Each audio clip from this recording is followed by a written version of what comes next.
Hello, I'm Ian Green. I served as president of MDRT in 2021 and I've been an independent financial planner in the UK for over 25 years. In that time, I've had the pleasure of helping more than 750 clients and their families secure their financial futures through periods of growth and recession. I've also had the privilege of helping to lead MDRT, the premier association of financial professionals, and assisting the professional and personal growth of its more than 90,000 members, 3,302 of whom are here in Korea. I'd like to thank Financial News, the Korea Insurance Research Institute, and all of you for inviting me to speak here today about InsurTech at the 14th Global Insurance Symposium. Digitalization is a positive trend in our industry and an inevitable outcome of our current global landscape. Across the world, members of our profession, from individual financial advisors to insurance providers to professional associations, are working hard and fast to continue to integrate changing technology holistically into their processes. This integration has had and will continue to have many positive impacts: reduced costs, more efficient processes, and more accurate predictions and risk assessments. And all of this will continue to deliver and improve the quality of client service. And client service, of course, will remain the foundation of our profession, no matter which trends, digital or otherwise, come and go. But digital trends come and go faster than analog. Insurance companies and advisors who have yet to invest in these new technologies are falling behind by standing still. If they wait too long, they may find themselves at a permanent disadvantage. So today, I'd like to dive into some of the trends reshaping the insurance profession, as well as some smaller scale technologies that can improve the practices of companies and advisors, including some examples from MDRT members around the world who started utilizing these ideas to drive success in their own businesses.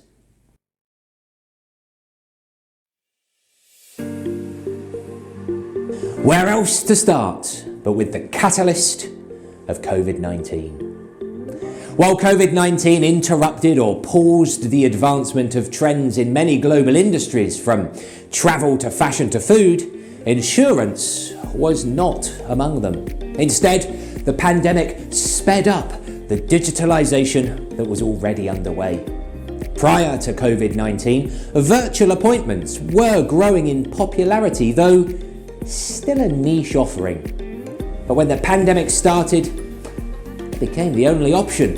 And going forward, they're probably here to stay as a permanent feature of our workplaces and day-to-day lives. Clients now realise the benefits of not having to commute to and from an advisor's office for in-person meetings.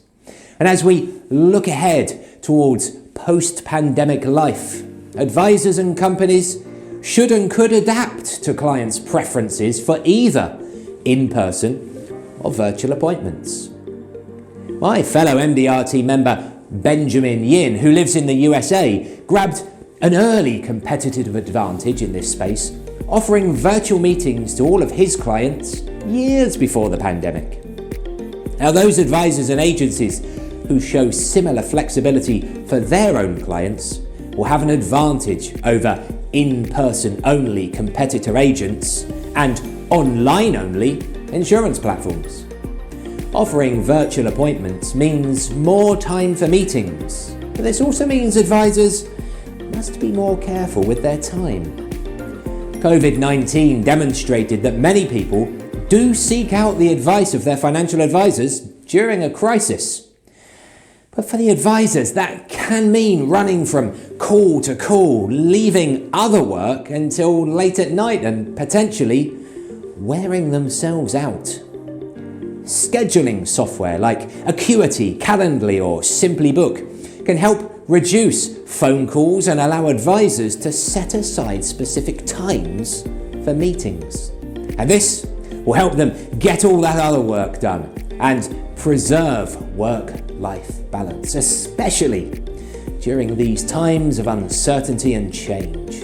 The preservation of work-life balance will be especially important as technology makes us more easily available to our clients 24/7.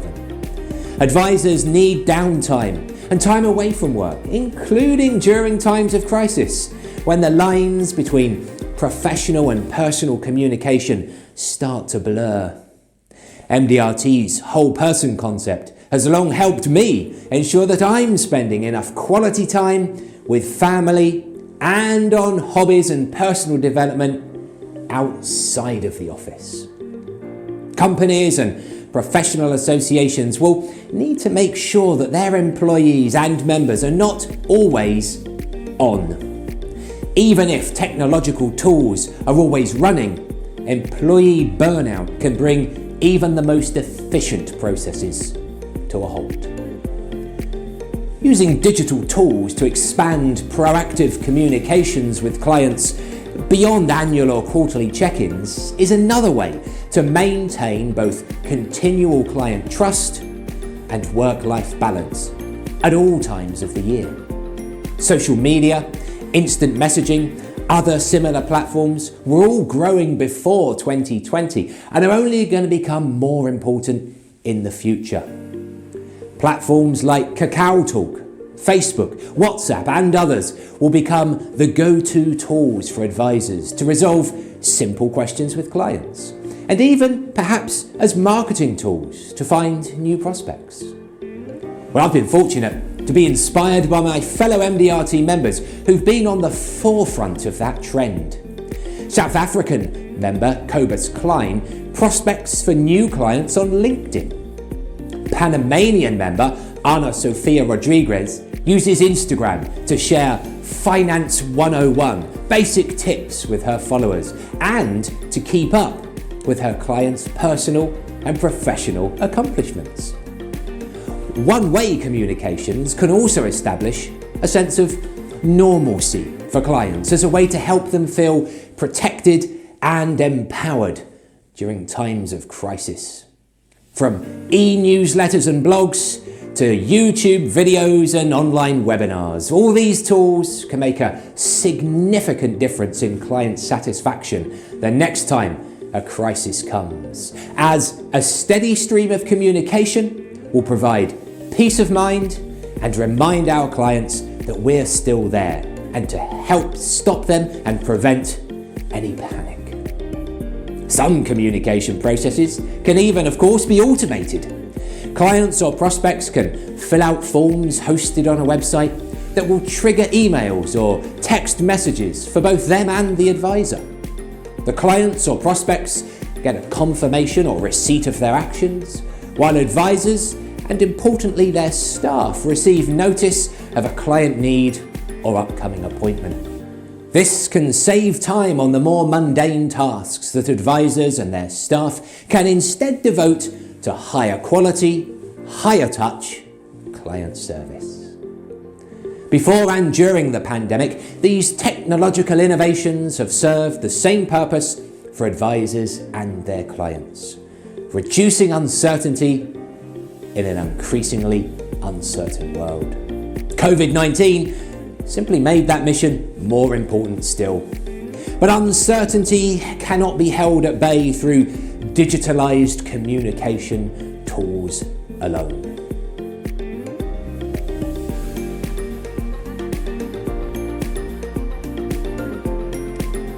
The shifts in communication brought on by the pandemic are end-user technologies. Clients and advisors will use them in their day-to-day lives. The most impactful advances come from behind-the-scenes insurtech innovations, where technology is making insurance processes more time and cost-efficient. The biggest benefit of insurtech is that it helps collect, analyse and use data on a level above and beyond what any individual person could ever hope to accomplish. This, of course, has a wide range of benefits for the entire industry, including more accurate price and risk forecasting, better identification of user needs, and cost reductions for insurance providers. While some trends are more popular than others from country to country, to my mind there are four that stand out as universal in their popularity and growing applicability. These four are big data, artificial intelligence, the Internet of Things, and cloud computing. Big data has revolutionised work processes, forecast modelling, and lots more besides right across the corporate and government worlds. Computers today can process and find patterns in data more accurately and faster than humans can. And this has had huge implications for everything from pricing and underwriting to claims handling and marketing. Big data has already brought substantive consequential shifts to property and casualty insurance. And those same changes are coming through for life and health insurance too. The potential of big data in insurance lies in the historical data sets all providers maintain. By applying machine learning to those data sets, insurers can find previously unknown patterns, spot growing trends, and detect hidden weak spots. This, in turn, leads to more accurate underwriting, better identification of policy owner needs, the ability to offer more popular policy customization options, bottleneck removal and application processes, and even improved fraud detection. Each of these alone would represent a breakthrough, but put them all together and you have a revolutionary shift that will allow insurers to improve their solvency while at the same time improving their client outcomes. The advent of big data in insurance sets the stage for another digital innovation, artificial intelligence. In some ways, the applications of AI and big data are similar, as both involve applying machine learning to those enormous historical data sets. But where big data empowers human decision makers, AI involves letting machines make choices. The most common application of AI in insurance so far is arguably digital chatbots. These programs give clients 24/7 access to basic billing information and frequently asked questions. They can also help direct more complex inquiries to a needed human helper. These chatbots can give human employees a greater ability to tackle the larger, more complicated challenges by reducing the amount of time they spend answering the simple questions. AI can also be trained to make recommendations on claims or fraud detection, and this can speed up claims processing for clients and insurers, which delivers speedier resolutions to clients who are genuinely in need. And it also helps protect insurers against human error when dealing with potentially fraudulent claims. So both big data and AI rely on data, and lots of it. And this leads to our next innovation, the Internet of Things, which is part of Web 3.0 and the next evolution of the Internet beyond user interactive and social media websites. As more devices beyond laptops, phones and tablets connect to the Internet, insurance companies will be able to collect even more data to add to the data sets to help them make even better decisions. For life and health insurance companies, possibly the largest application of this is the use of wearables to track users' health and fitness data. The data collected from clients using these devices can facilitate even more accurate pricing, underwriting, and claims processing. This is because wearable devices eliminate much of the human and time bias that goes into reporting. Instead of relying on self-reported information from clients, or potentially vague doctor's notes, or test results that come months or even years apart, insurance providers will be able to collect and harness hard numerical data collected from clients in real time. Insurers can also use wearables to incentivize policy owners to engage in healthier lifestyles, which may indeed reduce cost for providers and clients in the long term. In exchange for proof, via the wearable, that a policy owner is living a healthy or healthier lifestyle, insurers can consider providing premium discounts or other rewards. Finally, in order to use lots of data, insurance providers need a place to store all of it. This storage location needs to meet several critical benchmarks. It must be large enough to hold all the needed data, easily accessible to employees, and protected against hackers and cyber attacks. Cloud computing has already solved many of these problems. Cloud-based systems are increasingly commonplace around the world, and the pandemic most likely brought a lot more on board as employees needed to work from home. By partnering with a cloud server provider, insurance companies and advisors can offload many of the maintenance challenges of cloud computing.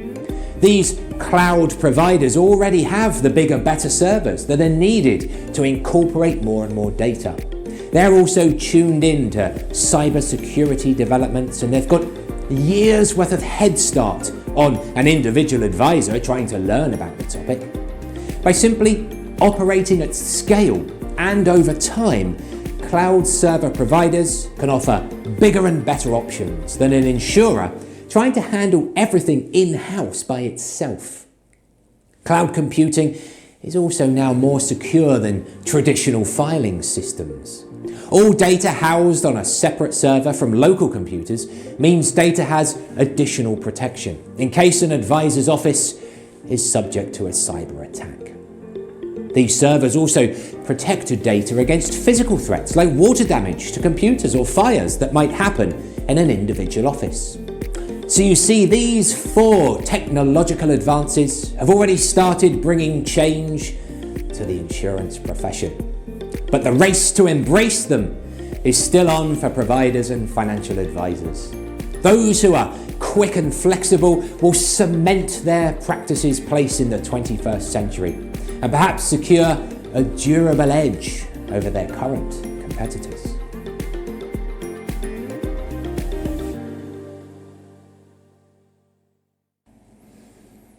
Technology doesn't need to be big or world-shaking, though, to make a difference.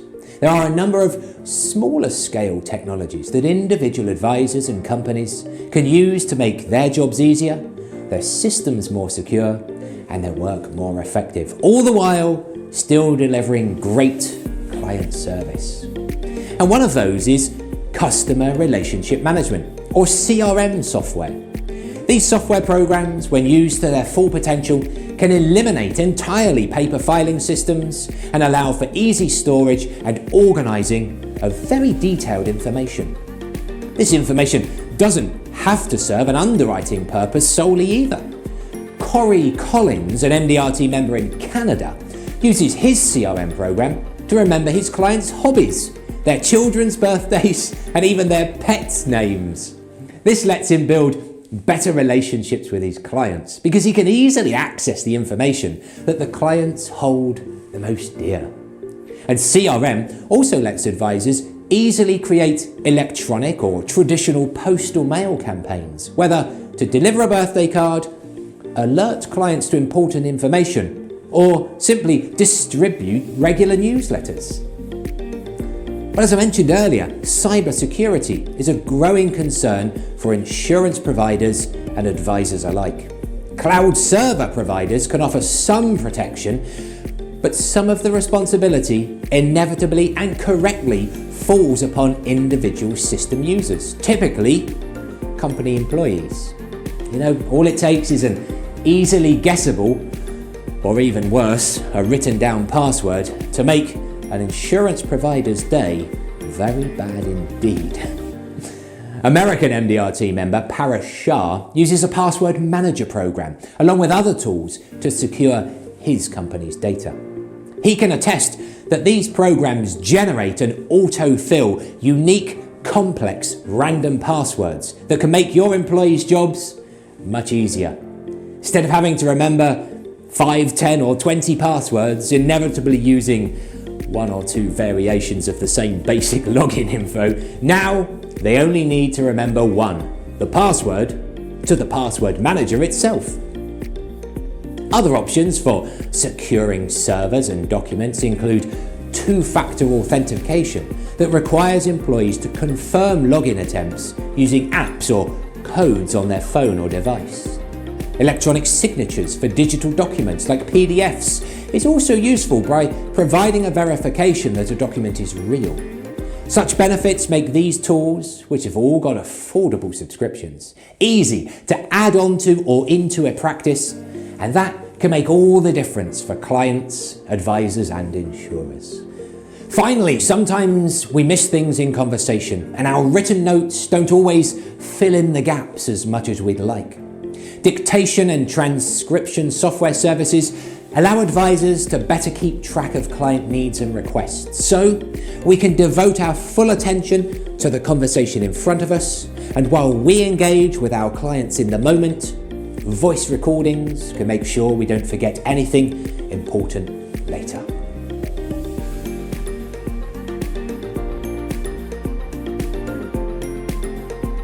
All of these different digital innovations can make advisors' jobs easier, client outcomes better, and insurers more profitable. A win-win-win, if ever I've heard one. But it only works if the relationships between advisors and clients remain at the centre of our profession. It's true, post-pandemic, we're in an ever more digital and virtual world. However, just as it was before COVID-19, emotional intelligence will remain the foundation of any successful human-client-advisor relationship. Technology is a road that connects clients and advisors, but emotional intelligence is the vehicle that lets advisors travel the road in the first place. You might be thinking right now, wait, I thought we were talking about technology. Well, yes, of course, technological prowess is important and it's going to continue to make a difference in the years to come. But clients value emotional intelligence more. All the electronic devices and software in the world won't help advisors who don't use them to cultivate and further personal connections. An MDRT survey of American consumers from February 2020 backed this up. When it comes to establishing a quality relationship with clients, 83% of Americans said that a financial advisor's ability to exhibit emotional intelligence is very important. Maybe you've a few clients who don't seem to care about creating a personal relationship. Oh yeah, they're out there, but they're the minority. Most clients want to work with a person on the other side of the table or screen. Again, you might have a challenge for me ready to go here. What about robo-advisors and online insurance platforms? Aren't they becoming more popular? Yes they are, but not because our prospects suddenly trust computer programs and websites over human beings. Rather, they're engaging in a cost-benefit analysis. Importantly, not everyone can afford a financial advisor, and some new users of robo-advisors or online marketplaces are people who would not otherwise have acquired a human advisor. But for those who can afford human advisors, the benefit of a robo-advisor or internet marketplace is speed and convenience that human advisors oftentimes can't match.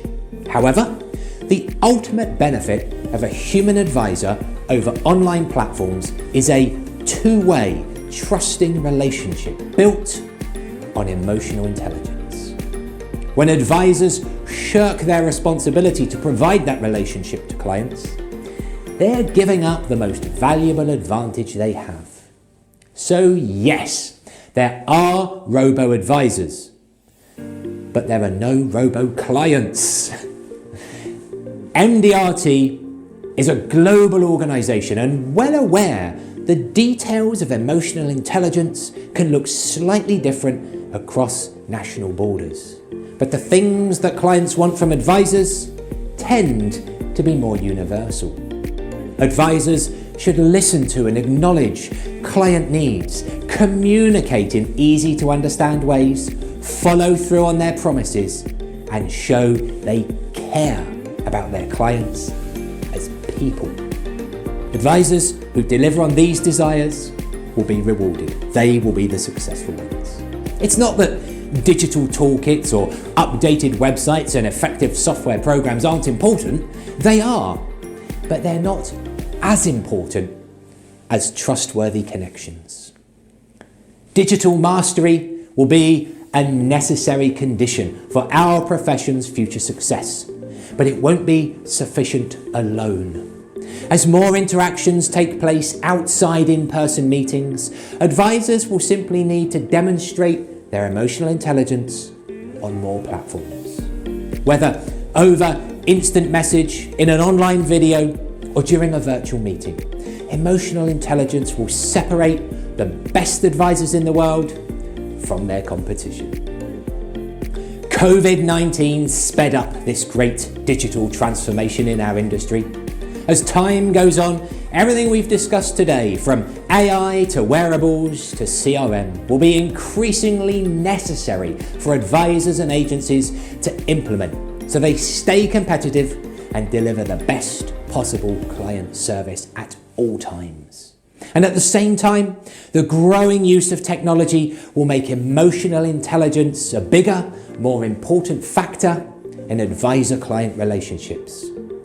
In times of change and challenge, it's crucial to keep ourselves updated and connected with a community we can learn from and grow with. And for me, it's my fellow members of MDRT who keep me in touch with global innovations and best practice, many of which I use as day-to-day items in my business to improve my client service. I encourage everyone here to connect with your peers and learn and grow together.